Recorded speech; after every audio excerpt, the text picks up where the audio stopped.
प्रियजन हो, मी तुम्हाला येशूच्या नावाने अभिवादन करतो।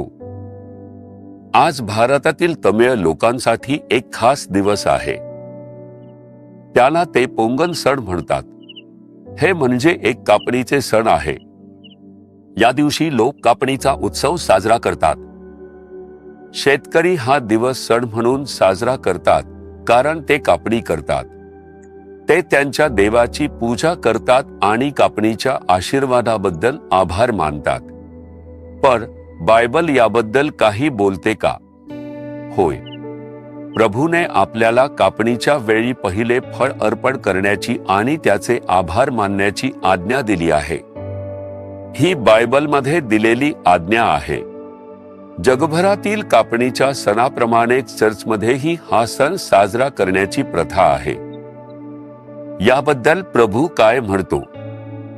यशाया अध्याय 30 वचन 23, तू भूमीत आपले बी पेरशील, त्यावर तो पाऊस पाडील, भूमी पीक देईल, ते अन्न रसभरीत व सत्वपूर्ण असे। परमेश्वर खरोखरच पाऊस आणि शेतातील फळे देईल। शेती आणि तिचे उत्पन्न हे प्रभूचे आशीर्वाद आहेत। तुम्हाला माहिती आहे का, प्रभूने माणसाला दिलेले पहिले काम कोणते होते? आदाम आणि हव्वाला कोणते काम दिले होते? देवाने आदाम आणि हव्वाला सांगितले, ही जमीन नांगरणे आणि तिची रक्षा करणे हे तुमचे काम आहे। माणसाला दिलेले पहिले काम म्हणजे शेती, कारण शेतीशिवाय माणूस जगू शकत नाही।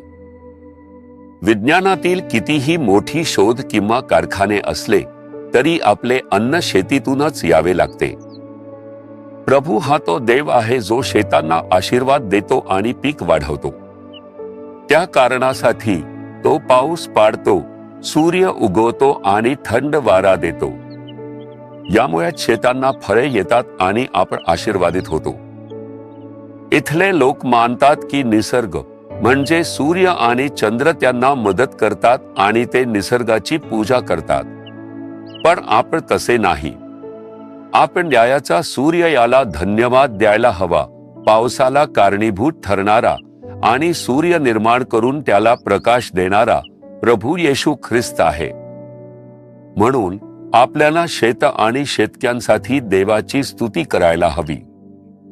शेतांना फळ येण्यासाठी आणि आपल्याला अन्न मिळावे म्हणून त्याने दिलेल्या आशीर्वादाबद्दल आपल्याला त्याचे आभार मानायला हवे।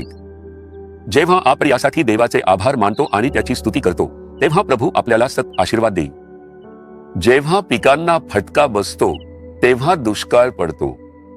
हे आपण आजकाल अनेक देशांमध्ये पाहतो।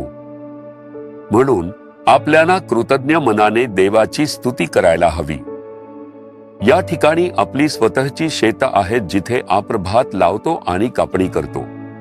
हे आपल्यासाठी एक आशीर्वाद ठरले आहे। म्हणून आजही आपल्याला शेतकऱ्यांना लक्षात ठेवून देवाचे आभार मानायला हवेत। आपल्याला आपल्या स्वतःच्या शेतांसाठी आणि बागांसाठीही प्रार्थना करायला हवी आणि देवाचे आभार मानायला हवेत। तोच तो आहे जो पाऊस देतो आणि शेतातील उत्पन्न वाढवतो।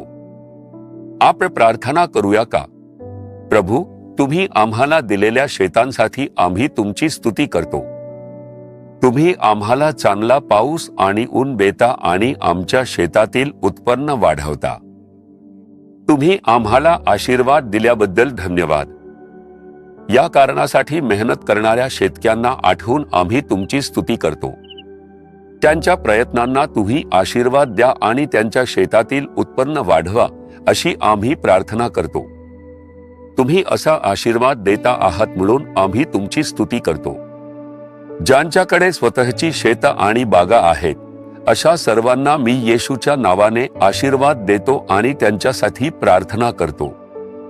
या वर्षीही योग्य वेळी त्यांना पाऊस द्या, त्यांना आशीर्वाद द्या आणि त्यांच्या शेतातील उत्पन्न वाढवा। येशू ख्रिस्ताच्या नावाने आमेन, आमेन। जीसस रिडीम्ड मराठी ह्या यूट्यूब चॅनेलला सबस्क्राईब करा।